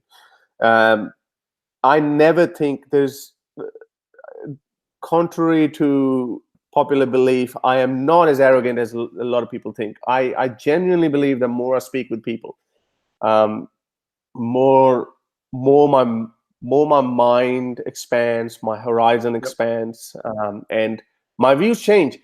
I feel so happy every time my position changes or something, I don't feel embarrassed on that. I've actually written a whole chapter on that, the sub-chapter in my book about change of mind. Change of mind is one of the greatest human traits. A lot of animals are stuck where they're stuck because they behave instinctively, first of all, and then they don't have an effective way of communication. So whatever they learn, a lioness is going to teach her children for next 20 generations the same way as she learned it from her parents. Yep. And that's how it's going to remain for thousands of years. But we have this amazing tool, this little organ in our mouths called the tongue, and make it work with your brain, and then we can communicate, and this communication can actually change our position, and that is the reason why in such a short amount of time in geological scale we have been to the moon. And on the other hand, we can't work out whether Muhammad flew to heaven on a donkey or not. So there's a discrepancy there, but we have this diversity exists because of our ability to communicate with each other. So why do I speak with Hindu nationalists? I think I have given my fair share of criticism to Hindu nationalists. You might have had a better question had you said that why do you agree with them? Then you might have had a better case. But I don't think I've ever agreed with any point on nationalism, so to speak. So I really don't understand what your problem is, because I think you should agree with that communication is good. I just don't think he likes you talking to people that don't agree with his worldview. I think that might be it. And also that's just like similar to saying that, well, Harris criticizes Islam, why does he talk to Muslims? Yeah, pretty much. Silly. Yeah. All right, to finish us off, you said that you grew up talking about Bollywood movies with your friends. So there was a question who was asking, what's your favorite Bollywood movie? Who's your favorite Bollywood actor? Well, there was a stage. I haven't watched a lot of Bollywood movies in the last 15 years or so. Ever since I came to Australia, I think I really, really fell out. There's a couple of movies in between I tried to randomly watch, and I really cringed on those movies. Some of them were really bad. The cringe is heavy. Yeah. Welcome to 2010s Bollywood. The cringe is heavy. Yeah. There's some of them are really bad. I mean, it's just like they've got this technology, but they just didn't know how to handle it. So there's the hints of Hollywood happening, but then it doesn't fit in. The best example one is that Amir Khan's Doom. I think it was Doom 3. Oh, yeah, Doom 3. Yeah. That was pretty bad. And then there was one more movie from Hrithik Roshan. I couldn't watch it more than half an hour. But Doom 3 I watched. I just love the Doom music, and I love Hrithik Roshan's dance. I mean, he's just, as far as dance is concerned, he's so handsome, and his physique is so gives you an awe that, wow, that is an amazing physique. He's just lucky. The proportion of his legs with his torso is just perfectly fine. I mean, people always used to talk about before him that Salman Khan is the greatest body. Now look, and so growing up in the 90s, my favorite hero was Salman Khan, and I hated Shah Rukh Khan. Really? Because I wanted Salman Khan to be more successful. Oh. And then somewhere along the way, I realized that I appreciate Amir Khan more just because of his acting. There's some parallels to be drawn. I don't know if you can see it or not. Amir Khan is kind of like a Tom Cruise of Bollywood. It's the same sort of height and same sort of ego. It's a very similar type of demeanor, I feel. Luckily, Amir Khan is not a Scientologist, so it's not as twisted as and like Amir Khan is one of those guys, that at least tries. I'll give him credit that he at least tries to make smart movies. Yeah. Whether he hits the mark or not, that's completely up for debate. I'm not debating that. I'm just saying that he at least attempts. Yeah. I'm just giving credit to him that he attempts to make smarter movies, where someone like Salman Khan knows what his formula is. Salman Khan knows what works, and he will do it till the cows come home. I think, but I think Salman Khan's last movie, I think, was a Sultan. No, I don't think of a. Yeah. Oh no. Sultan, was it? I think it was Sultan, right? Yeah. I think it was. There were two movies came out. One from Amir Khan, one from Salman Khan. They were both on wrestling and all that. I think I watched. The Amir Khan was Dangal. Yeah, I watched Dangal. Oh, I think I watched Dangal. I never watched Salman Khan was okay. I might watch it now. But other than that, I never watched. In the early childhood, in the late 80s and early 90s, it was all Anil Kapoor. Neil Kapoor. And Ram Lakhan, Yeah. AG, OG. Those were the greatest days. And my uncle, my mother's brother, he was obsessed with Amitabh Bachchan because he was obviously from his generation. Yeah.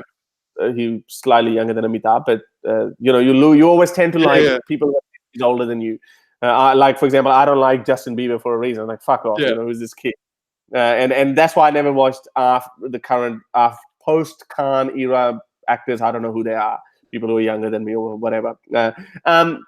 So he used to like Amitabh Bachchan, and I was watching Amitabh's classics of the 70s and the 80s, early 80s in mid 90s because he was such a big fan. He had the VHS, the VCR, and then I remember in Doordarshan when I actually saw, this is before internet and all that. Amitabh is like this extremely tall, somewhat very lanky. Somewhat very handsome in his own way. And then I saw him in person on Doordarshan in live. At this point, a post-Kuli accident that he had, and he had just ballooned up, and he was just a different guy anymore. Just no longer a lanky, tall, thin man. I was like, oh, I don't think I like this guy. And then, but then for a very long time, I tried to like him, and I watched a lot of movies, Khuda Gawai, and all those movies that came after that. So yeah, I think Rishi Kapoor was another one. My mother was. My dad was a huge fan of his dad, Shami Kapoor. I don't know if he was dad, but uncle or something. Shami Kapoor. Yeah, Jungli. Yeah, Shashi Kapoor was another one. Yeah, Shashi Kapoor was another one. Shashi Kapoor was. I'm so happy. I mean, it just reminded me of all my memory. Shashi Kapoor. And they're from. I'm not wrong. I believe his family's from Peshawar. Yeah. Oh, these guys were. Yeah. These guys were, again, see, there's a bias in there that this entire Kapoor family, because they're very light-skinned and they're almost white. Shashi Kapoor almost looked like a white man. Yeah. And he had this immediate following, immense following in Pakistan because of that. And this is the reason why Imran Khan became so popular as well, because he just was this good-looking guy, and Mian Dad could never replace him in that part. It's just bizarre that we live in a society, despite of knowing that these things are wrong, but we still tend to give advantage to those people who kind of look better or even just lighter skin color. It's just bad. But anyway, so Shashi Kapoor, Amitabh Bachchan, then Anil Kapoor and Rishi Kapoor as well, and then obviously the Khans came. My sister was big on Shah Rukh Khan. She used to pray for his success. I used to pray for Salman Khan's success. But at the end, I realized at some point I was falling in love with Amir Khan. After that, as I said, like in the after 2005-06, I haven't really caught up with the movies. I mean, there are an entire generation of actors after that. Priyanka Chopra came after, and I have never watched any of their movies. So yeah, I kind of fell out. There's some movies I tried to watch. That's why I thought I'm gonna be. And it's a different world now. We don't have time to watch a new Bollywood 3-hour movie every day. We just don't have time for it. When we get our entertainment from, when we're watching 3-hour podcasts on YouTube. I find that the world has changed so much, and there's so much interest in that. It's just bizarre that people would rather watch two strange people speaking on YouTube rather than watching a big budget special movie, especially made by people. I think this shows us how the world is changing, and people are getting more and more interested. This is not just some fringe minority that would always talk about it. There's so many successful YouTube channels where they amass millions of hours of watching hours. Watch time, so it's just I think the world is changing, and entertainment always has to be there. Now that's the culture that I think we should protect. But is it gonna protect when we might end up losing a language and we have one global language? Yeah, I feel like 80% of the Indian population will fight to the death to protect Bollywood. Don't mind, include some Pakistanis in there as well. And there you go. And that's another thing. We'll take them, man. Yeah, 100%. Now, listen to this fact. And this was another thing that actually kind of worried me a lot. Everyone in Pakistan was in love with Amitabh Bachchan and Anil Kapoor's and Rashi Kapoor's and Govindas and all these guys. Sanjay Dutt was another one.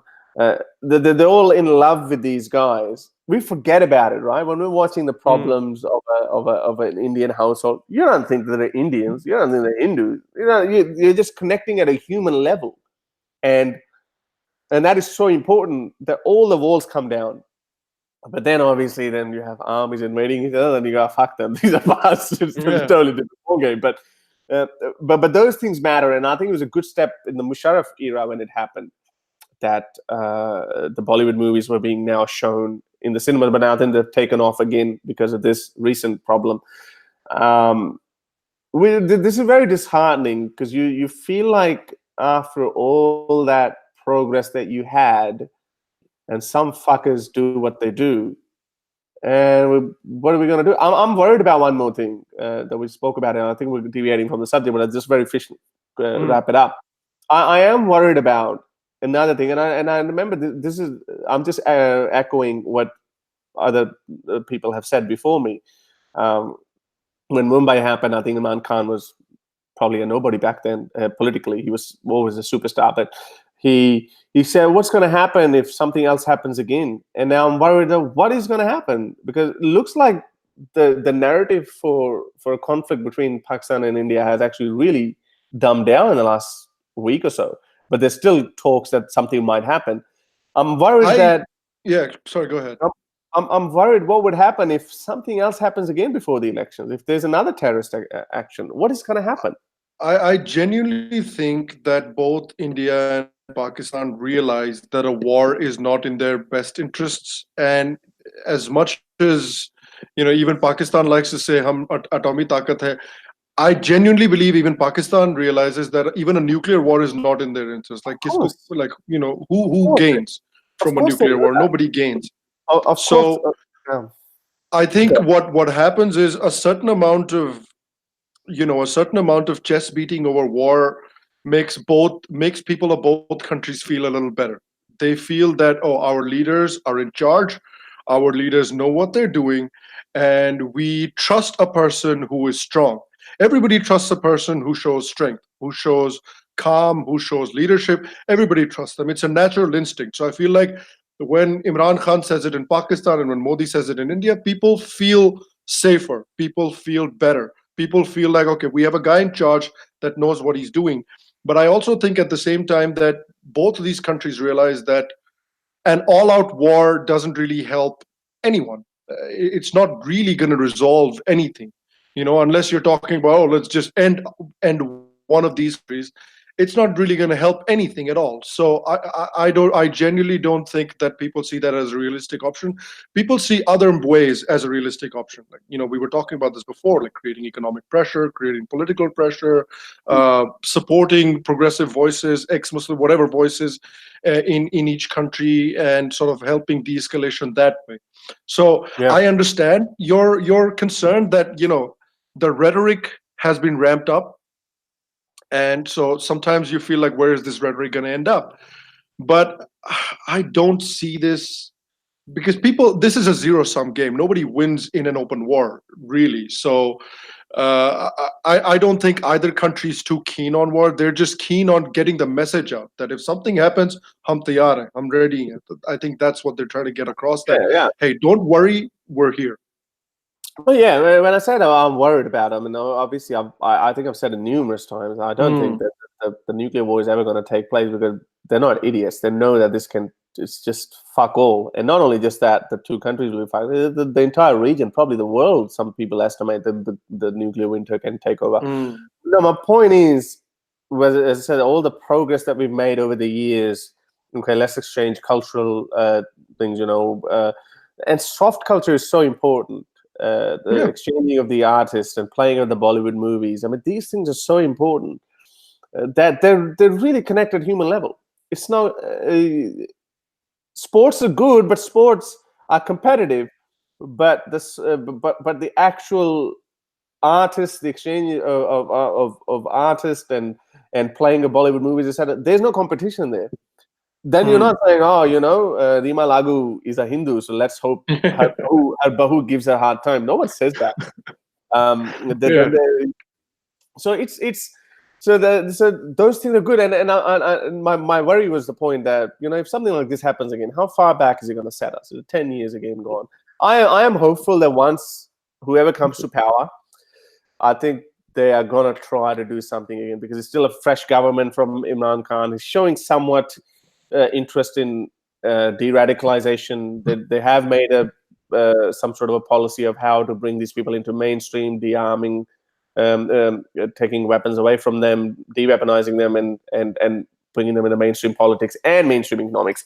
We'll see how that goes. It's a long-term process. I told you, it's like a beehive. Right. You can't just grab it.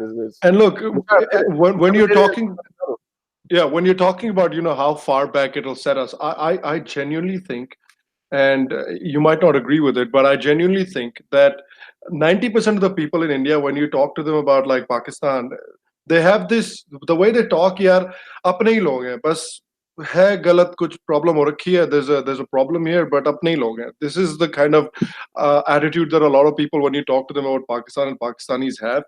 And in Pakistan it may be weaker, but what I feel from in India, because that's the experience that I know of, from speaking from an Indian perspective, Indians genuinely feel that civilizational connect is so old that this 70 years of this partition and this animosity is not an irreparable bridge, or an irreparable burnt bridge, is what I'm trying to say. So a lot of people view it as that, and I know a lot of people scream and shout on the internet, oh, Pakistan ko nestanabood kar denge, ye kar denge, wo kar denge. But talk to people like face to face, talk to like half intelligent people face to face, and they're going to be like, that's not an option. Yaar, ye apne log hai, apne log ko maar ke kya karenge? So there's a very strong sentiment of that. And yeah, there's been problems for 70, 80, maybe longer, whatever you want to call it, years. But at the end of the day, that's the point that I'm making. The civilizational connect is too strong for people to think, ki, Are hatao, khatam karo, destroy everybody. That's not, I don't think any Indians really going to think like that. Wow, it's a big country and very complicated. I think there are all types of people in our countries. There are people who want to destroy that, and then send jihadi groups to India. Then there are also people who also think that that if there's nothing in fighting in conflicts, let's just make money and have fun and send us Katrina Kaif here for a concert. Like there's a lot of people like that too. So let's just hope. Let's hope it just doesn't set us back. I'm extremely hopeful. Despite I've always been an optimistic person, I'm very hopeful. I'm very hopeful that in the future, how long that takes is bloody anybody's guess. I'm not a good guesser anyway, so we'll see. But you I hear, and I'm not trying to blow smoke up our asses, but I will a little bit. But what I'm trying to say is, what we're doing here is on a very, very, very, very minuscule level, but we're just having conversations, and conversations can change things. So I'm happy about that. Yeah, no, that's great. As I said in response to that guy's question as well. I mean, I don't know, and we have a luxury in a way that we are not dictated. We're not politicians. We're not in any official position, so we can freely speak what our leaders can't speak. They have to think about a lot of things that they can say, and the things that they can say, they can't say. And I think it's very lucky for some of us that we are in a position that we can actually exchange these ideas. We can speak to people, and we have a reach where certain people listen to us, and they might, we might be able to change someone's view. And I see that as a great success, as a great tool, I say, for a change. And change is always happening, whether you like it or not, whether you stand against it or not. Change is always happening. We just have to make sure that the change is for better, because there have been bad changes. Iranian revolution was bad. I mean, the revolution in Afghanistan was bad. Well, it wasn't called a revolution, but whatever happened with a coup. Yeah, that was bad. I mean, Cuba and all the Russian Revolution, and a lot of things happened. But eventually, I think people and humanity itself rises from the ashes, and just the fact that every century we have been better than the one before says a lot about our about the strength of this human spirit. Even though I don't believe in spirits, but there's something in us that just makes us better. The blips that come in and go, but 1,000 years later, people would have totally different problems. Yeah. And a lot of people wouldn't even know what Islam is or Christianity is, probably Well, wouldn't even know what India and Pakistan were. There might not be India and Pakistan, might be something else. yeah. So it just looks like an illusion because we're living in that, and time is so slow. But on the grand scheme of things, it's a blip. And so it's just anyway. Well, let's just stay hopeful and see how things go. And thank you very much for having that. And I just want to say, I did spend a lot of time in design of the cover, and so because I know Check that out. Check that beauty out. A lot of people judge the book by its cover, and it definitely looks very pretty. As they should. It's a good-looking book. Yeah, well, it's not bad. Yeah, the cover is not bad. I really like it, and it's like the chains breaking off. Like, I mean, why I left is with a very strong message behind it. That's literally how it feels that you ask the question as well, and that's literally how it feels. It's a big relief that you don't have to live with all this baggage. There's a chapter called "The Baggage of Religion" where I listed all the things that you either lose them if you take Islam seriously, or you adopt them, but then if you are intellectually honest, you would live with the guilty conscience that you're doing things that are against your faith. And when you get rid of this baggage, it feels great relief that you don't have to live with that guilty conscience anymore. Yeah. All right, guys, I'll tell you what, I'll leave the Amazon link to the book in the description. Go check it out. Go support this great work that he's doing. Again, I want to make sure I thank Haris for coming on the show today, spending some time with me. I had a really fun chat, time talking to him, and I'll be happy to do this again soon. Yeah. Thanks. Yeah, I'd definitely love to. Yeah, I always love talking to you. All right, man. So thanks again for doing this, guys. Make sure to go follow Haris. I'll leave his Twitter link in the bio as well. I'll leave his Facebook page in the bio as well. And of course, go check out his book. It's called The Curse of God, How I Left Islam. If you enjoyed today's episode, please make sure to subscribe to the show's channel and consider supporting the show on Patreon. I'll see you guys for the next episode. And until then, stay happy, stay healthy. I'll see you guys soon.